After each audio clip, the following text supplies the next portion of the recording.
Padahal aku nanti belum makan. Ku ambillah beberapa kue di sana, ku makan. Nyam, 1, 2, 3, semua ku makan. Termasuk kue lapis. Temakan sama Anggi. Udah habis kuenya baru teringat. Alah, temakan sama kue lapis tadi. Bapak kan baru meninggal. Kayak mana nih kan pantangan bapak? Assalamualaikum warahmatullahi wabarakatuh. Terima kasih sudah klik video ini. Oke, jadi di malam ini aku akan kembali lagi membawakan kisah horor Wawa part 201. Nah, di KW malam ini aku akan menceritakan pengalaman horor yang dialami sama Wawa kita dan juga keluarganya yang bermula dari sepotong kue lapis. Beneran kue lapis, Wak ya. Dan dari KW ini aku baru tahu kalau ternyata kue lapis ini juga termasuk dalam makanan yang pantang dimakan oleh keturunan suku tertentu pada momen-momen tertentu karena dipercaya dapat membawa sebuah malapetaka. Penasaran gimana mitosnya dan apa yang terjadi sama keluarga Wawa dan Wawa ini? Tanpa berlama-lama kita langsung masuk aja ke ceritanya. KHW kue lapis judulnya, bisa masuk.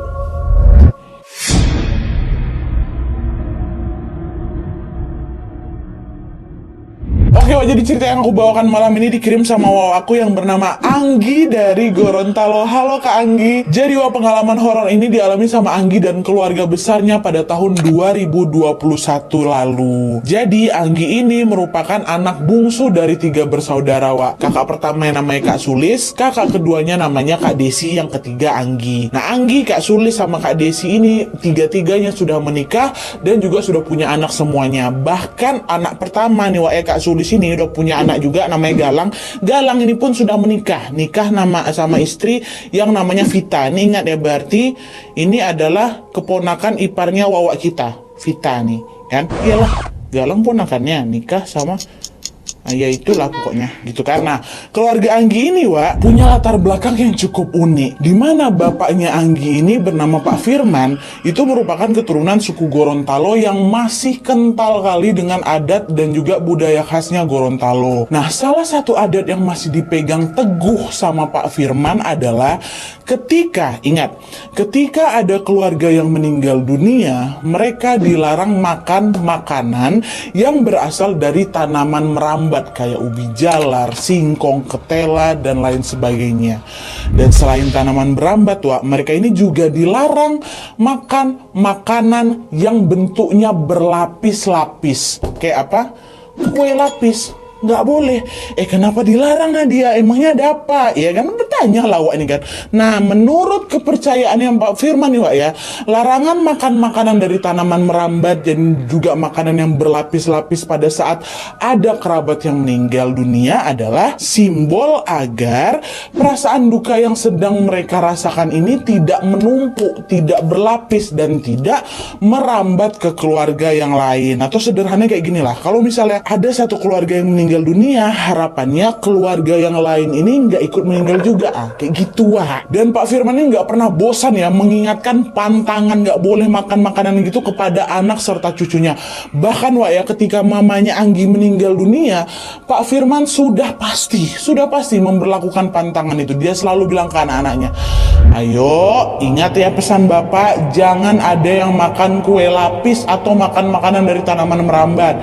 Ingat, nanti datang lagi, Nat. Ingat, jangan ada yang makan lagi ya. Kayak gitulah pokoknya. Pokoknya kami udah tahu. Iya pak, kata kami. Dan selama aku hidup sampai waktu itu, Nadia, ya, kami sekeluarga belum pernah sekalipun melanggar pantangan itu. Karena apa? Selalu diingatkan sama Bapak. Nah, tapi ketika bapak kami yang meninggal dunia, Pak Firman meninggal dunia, Wak, pada tahun 2001, Anggi dan juga kedua kakaknya lupalah jalanin larangan itu, Wak. Dan ternyata hal itu berdampak cukup serius karena di sanalah keluarganya Anggi ini mulai mengalami rentetan kejadian yang menyeramkan. Giliran Pak Firman meninggal, kelanggar sama kami. Gak ada yang ngingetin, Nat. Nah, jadi ceritanya, Wak, pada bulan Juli tahun 2021, Pak Firman, bapaknya Wawa kita ini meninggal dunia karena terserang virus COVID-19. Ya kan waktu itu memang lagi tinggi-tingginya, kan abang aku aja juga ikutan meninggal kok. Nah, karena penyebab Pak Firman ini meninggal karena virus corona, otomatis jasadnya juga dimakamkan dengan protokol kesehatan yang memang sudah ditetapkan. Tapi meskipun nggak sempat melihat jenazah bapaknya, Wak, Anggi ini tetap mau menjalankan kebiasaan di keluarga besar kami, Nadia, yaitu setiap kali ada yang meninggal, pasti keluarganya ini selalu berziarah ke makam setiap pagi sampai 7 hari berturut-turut, ya kan. Tapi sayangnya rencana itu juga nggak jalan mulus kali, Wak, karena pada suatu pagi Anggi sama kakaknya ini bangun kesiangan. Anggi yang terbangun duluan langsung bangunin kakaknya yang kedua, berdua ini kan, kak bangun, macam mana nih, kita telat nih nggak ke makamnya bapak kita, katanya kayak gitu. Nah, Kak Desi, kakak kedua, bilang, alah udah telat kita nih, ya udahlah nggak apa-apa, biar aku aja lah yang pergi ke sana, kalian nggak usah di rumah aja jaga rumah, belum siap-siap lagi kan, nanti kelamaan, dah kakak aja lah pergi ke sana, nanti dah hilang pagi kita nih gitu. Akhirnya hari itu Kak Desi aja, Wak, yang tetap pergi ke makamnya Pak Firman, sementara Anggi sama Kak Sulis di rumah itu aja. Mereka masih tinggal di rumah inti, Wak. Nah, selain telat berziarah, Wak, mereka ini juga lupa masak nasi, masak lauk, lupa semua, capek kami mungkin waktu itu karena dia. Akhirnya Kak Sulis minta tolonglah anaknya siapa Galang yang udah beristrinya untuk beli beberapa kue di pasar. Tolonglah nak beliin kue gitu. Dengar permintaan mamanya, Galang nurut lah, pergilah dia ke pasar, belilah berbagai macam kue. Salah satunya apa? Kue lapis, dibilang dibeli sama Bang Galang tuh. Nyampe di rumah, Galang taruhlah kue-kue yang udah dia beli itu di atas meja makan. Terus di saat yang sama Anggi notice, ada banyak makanan nih di atas meja makan. Lapar aku, nanti belum makan. Ku ambillah beberapa kue di sana, ku makan. Nyam, 1, 2, 3, semua ku makan, termasuk kue lapis. Temakan sama Anggi, udah habis kuenya baru teringat, alah, temakan sama kue lapis tadi. Bapak kan baru meninggal, kayak mana nih kan pantangan bapak. Anggi, Wawa kita yang makan, yang larang pantangan itu. Karena panik, dia langsung pergi ke rumah salah satu tantenya. Tantenya namanya Tante Sarah. Kebetulan pula Tante Sarah ini orang pintar gitu, dia bisa lah kayak gitu kan. Dia ceritakan lah itu semua kejadian. Tante tadi gini kayak mana ya, aku nggak sengaja pula makan kue lapis tuh. Dia makan sama mau, udah telan lah, kenyang aku sekarang.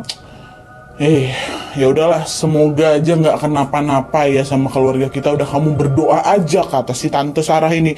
Iya Tante, kataku kan ada ya. Dah tuh, awalnya memang nggak ada apa-apa, Wak. Anggi tidak mengalami kejanggalan apapun sampai acara tahlilan 7 hari 7 malam bapaknya ini selesai digelar. Acara tahlilan kecil-kecilan, nah kan masih COVID tuh. Nah, tapi memasuki hari ke-8, disitulah kabar tidak mengenakan mulai datang menerpa keluarga besarnya Anggi. Pada hari itu Anggi dapat kabar kalau salah satu keluarga jauhnya meninggal dunia. Bukan karena COVID, Wak, sakit katanya. Dah, itu hari ke-18. Hari ke-14, adik kandungnya Pak Firman, which is omnya Anggi, meninggal dunia juga. Sakit juga, bukan karena COVID ya, bukan karena COVID. Walaupun memang COVID lagi tinggi-tingginya, tapi bukan karena COVID waktu itu, Nat, kata si Anggi. Dan yang lebih mengagetkan lagi, Vita, masih ingat kalian siapa Vita nih? Istrinya Galang, ya keponakannya Anggi tadi tuh, juga kehilangan calon bayi yang sedang dikandungnya. Nah di situ apalagi kalau aku nggak berpikir yang enggak Nadia, apa ini ada kaitannya sama mitos makan kue lapis kemarin ya? Ini betulan nyata nih, nggak ya kepercayaan bapak aku secara turun temurun nih. Gara itu enggak ya? Nah, selain keluarganya ini meninggal dalam waktu yang berdekatan, Wak, ternyata Vita, ponakan yang keguguran tadi, Wak, juga mengalami teror mistis juga nih. Nah, ini aku ceritain ya pengalaman horor yang menimpa Vita dan disaksikan langsung sama si Anggi. Jadi ceritanya pada saat itu Vita ini sedang mengandung anak pertamanya yang keguguran tadi, Wak. Usia kandungan waktu itu sudah lumayan besar lah, dia udah masuk 6 bulan 2 minggu lah gitu kan. Nah, kehamilan Vita ini juga pertama-tama berjalan lancar-lancar aja, Wak, be-be aja, sehat-sehat aja lah gitu. Tapi pada suatu subuh jam 4 pagi, Wak, Vita ini tiba-tiba ngalamin sakit perut, sakit kali gitu kan. Karena panik, Galang suaminya pun langsung lah bawa Vita ke klinik terdekat. Sampai dia ke klinik, Vita langsung diperiksa lah sama bidan. Bidan itu bilang, "Ibu, mohon maaf bu, barusan kami cek detak jantung bayi udah nggak ada," katanya. "Ah, yang betul lah, nggak mungkin, orang tadi aku masih ngerasa bayi aku gerak-gerak kok. Cobalah dicek, jangan-jangan alatnya yang salah," kata Vita kan. "Gini aja pak, bu, biar lebih akurat, biar lebih pasti, coba ibu di USG aja, tapi ke rumah sakit besar, di sini nggak bisa. Ayolah bu, cobalah ceklah ke rumah sakit besar untuk memastikan lagi." Dengar itu Galang sama Vita panik lah Wak. Mereka langsung lah pergi nih kan ke rumah sakit mengikuti saran dari si bidan tadi. Setelah diperiksa, ternyata yang dibilang sama bidan tadi betul adanya Wak. Bayi yang dikandung sama Vita sudah meninggal dunia di dalam kandungan. Dapat kabar itu histeris lah kan, Mbak Vita ini, Mas Galang juga. Tapi apa boleh buat, memang sudah takdir kayak itu. Mereka pun langsung pulang ke rumah dan memakamkan bayi itu dengan penuh isak tangis. Dan itulah ceritanya kenapa bisa keguguran. Nah, setelah bayi itu dimakamkan Wak, Vita ini jadi sering kedapatan menangis dan melamun dengan tatapan kosong. Ya wajar pula lah kan Wak. Rasa kehilangan itu betul-betul membuat Vita ini dilanda perasaan sedih yang sangat-sangat dalam. Nah, Anggi, Wak, kita nggak tega sama keadaan Vita kayak gitu, akhirnya ngajak Vita ini buat nginap beberapa hari di rumah dia, rumah inti nih. Vita setuju lah kan, iyalah kak, ikutlah aku ke sana gitu. Dan sejak malam itu Vita nginap lah ini dia di rumah kami untuk sementara waktu. Sebenarnya sih mereka berdua nih tinggalnya memang gak di rumah inti, mereka tinggal di kos-kosan pas di belakang rumah inti gitu. Dibanding si Vita ini sendirian, dah yuk tinggal aja sama kami dulu gitu. Nah, disinilah nih kejadian horor itu dimulai Wak. Di malam pertama Vita menginap di rumah, tiba-tiba saja Anggi dengar ada suara berisik-berisik dari atas genteng. Macam suara orang-orang lagi garuk-garuk genteng rumah aku tuh, larut genteng aku seng gitu, makin jelas kan, krak krak krak krak. Gak lama berselang tiba-tiba terdengar lagi suara anjing tetangga gonggong, gonggong, nggak berhenti kan, kayak gitu nggak sih, gonggong ya kayak gitu, kasih efek. Gak berhenti. Di situ Anggi mikir, kok tumben ada suara-suara ini? Perasaan malam-malam kemarin gak pernah ada loh kayak gini berisik. Pun selama aku tinggal di sini gak ada suara-suara aneh kayak gini Nadia. Kata siapa? Kata Anggi. Nah, meskipun keheranan, Anggi berusaha untuk positive thinking. Oh, ini bukan apa-apa nih, mungkin aja di genteng tadi ada kucing lagi berantem gitu kan, bisa jadi kan. Dan ternyata meskipun sempat mendengar suara aneh Wak, malam itu berjalan tanpa ada kejanggalan apapun. Itu aja tuh gangguannya. Itu hari pertama. Nah, waktu memasuki malam kedua, ada kejadian yang aneh lagi. Malam itu waktu lagi tidur, Anggi dengar ada suara Kak Desi ngetuk-ngetuk pintu kamar yang gak santai. Anggi cepat keluar, Vita bahaya nih Nek, bangun kau, kata gitu. Ada apa nih Kak, emangnya Vita kenapa? Kata si Anggi kan. Itu Vita, mulutnya keluar busa, badannya keras sekali. Aku takut dia kenapa-napa. Masa Kak, mana dia? Kata si Anggi kan. Tadi dia gak kenapa-napa loh. Jalanlah ini ke kamarnya si Vita. Sesampainya di sana, Anggi nengok Vita lagi terbaring dengan kondisi matanya melotot, dia mulutnya keluar busa. Waktu itu aku mikir, wah budir anak ini, minum racun dia nih, apalagi dia lagi berduka ya kan Wak. Tapi setelah diamati lebih lanjut, enggak nih, gak bundir dia, gak keracunan dia, kesurupan dia nih, kata si Anggi. Nah, untuk membuktikan dugaannya itu, Nadia, aku inisiatifku jepit itu jempol ya kan, pakai kaki aku, pakai tangan aku, jempol kakinya kan, ku bacain selawat. Disitulah langsung teriak si Anggi. Dia berteriak kesetanan macam mana? Terus dia menatap ke arah ke arah jendela, dan matanya tiba-tiba putih semua. Nak terbayang, wow, kata dia gitu. Kesurupan dia berarti kan. Detik itu juga Anggi minta Galang, suaminya Vita, untuk menjemput Tante Sarah, bibinya orang pintar tuh. Udahlah, Galang pergi nurutin permintaan Anggi, dan dia langsunglah jemput Tante Sarah. Selang beberapa menit kemudian mereka sampailah itu di rumahnya Vita. Dan ternyata waktu pergi ke sana, Tante Sarah nih bawa juga anaknya namanya Rohman ya. Setelah melihat kondisinya Vita, Tante Sarah pun langsung meminumkan segelas air yang sudah didoakan ke Vita. Alhamdulillahnya Vita pun berangsur-angsur sudah sadar kembali nih Wak. Nah, pas Vita udah sadar, aku tanyalah, Vita kenapa kamu kok tiba-tiba bisa kesurupan? Ya aku juga nggak tahu. Tadi seingat aku terakhir aku dengar ada suara orang lagi garuk-garuk genteng. Terus tiba-tiba badanku kaku, udah nggak bisa digerakin, kata Vita kayak gitu. Belum sempat Vita nyelesain lagi cerita ini, masih ada ceritanya lagi kan. Gantian Kak Desi, kakak kedua aku Nadia, dia lagi yang kesurupan. Ketawa dia, ketawa melengking kan, sambil tangannya menunjuk ke pintu samping rumah tuh. Dia bilang apa Nadia? Wow, katanya. Tante Sarah ambil lagi gelas, di baca-bacanya air ini, dikasihlah ke Kak Desi. Dah minum-minum, dibacain doa. Nah setelah 20 menit berlalu, sadar lagi Kak Desi. Kak Desi sadar, gantian Vita lagi yang kesurupan, wah. Kayak gitu. Dan kalian tahu setelah Vita ini sadar, balik ganti Kak Desi kesurupan. Kak Desi sadar, balik Vita lagi kesurupan. Ganti-gantian kayak itu. Dan yang lebih seramnya lagi, Wak, pada saat sosok itu merasuki tubuhnya Vita, dia sama juga bilang juga ke arah pintu tuh, keluar sampai kayak Kak Desi kan. Di situ Tante Sarah nanya, apa nih maksudnya keluar? Maunya apa nih? Buka pintu itu biar temanku di luar bisa masuk. Belanja kawan-kawan yang suruh masuk dalam rumah tuh, apa nggak takut juga orang-orang dalam tuh, Nat? Nah di situ pertama tante aku nggak mau nurutin permintaan si sosok itu, Nadia. Tapi gegara Tante Sarah nih capek juga nyadarin Vita, nyadarin Kak Desi terus-terusan kesurupan.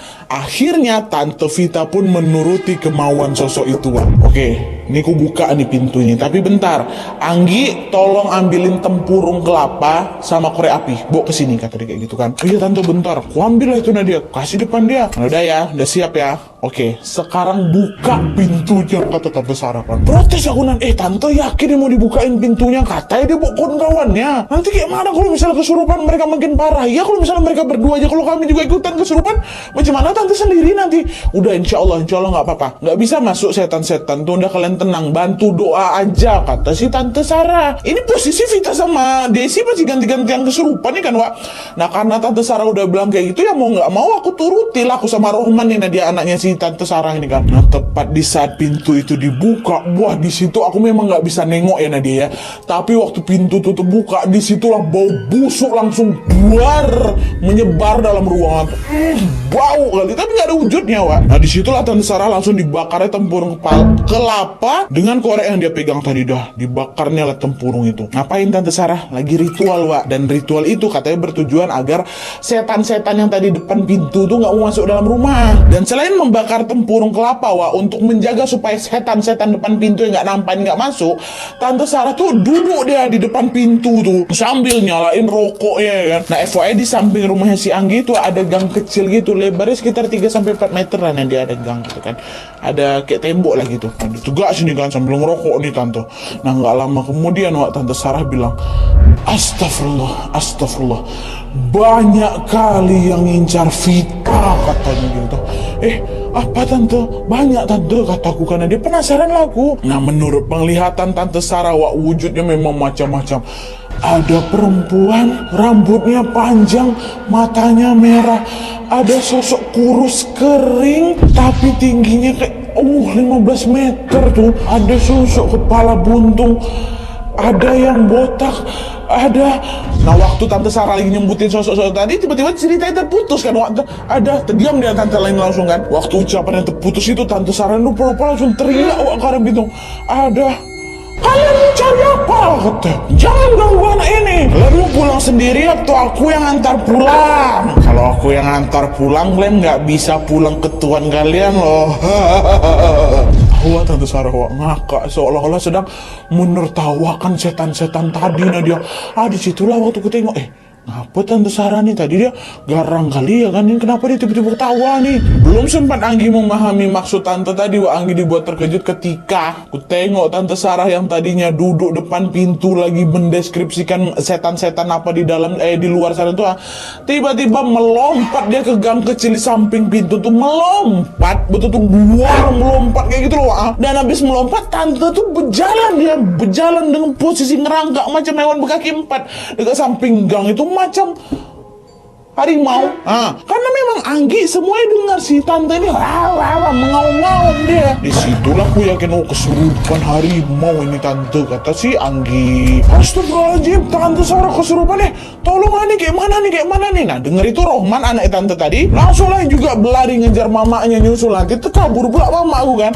Nah nggak lama kemudian Rohman pun macam ditariknya rambut mamanya dikit, seolah-olah sedang menahan mamanya supaya jangan ngejar setan-setan tadi. Di situ si Rohman bilang, udah mak, biarin, nggak usah dikejar sosok itu, kata gitu kan. Dengar kayak gitu Tante Sarah diam, terus gak lama sadar langsung Tante Sarah.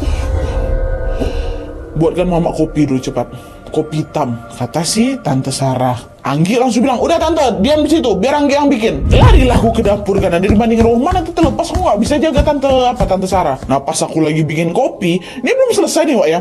Tiba-tiba Anggi dengar lagi macam ada suara orang lagi berjalan di atas genteng lagi. Nah, tak. Wah ini datang lagi nih, makin keras tuh, detik itu juga nggak jadi aku bawa kopi itu, lari aku keluar panggil, weh Rohman di atas tuh ada suara orang nginjak seng lagi tuh, itu pasti hantunya lagi tuh, coba lo cek ke sana kata si Anggi kan. Oke, selama di waktu itu tegang kali memang. Dah Rohman langsung, mak bisa ya mak ya, biar aku kejar dulu ke atas dah. Cepat gue kejar ke atas, semua apa-apa kata mamanya. Pergilah dia ke balkon lantai 2 buat ngecek. Dan ternyata Wak, di atas genteng depan balkon itu Rohman melihat ada sesosok makhluk jelmaan yang memang hobinya suka mengganggu warga tempat aku tinggal Nadia.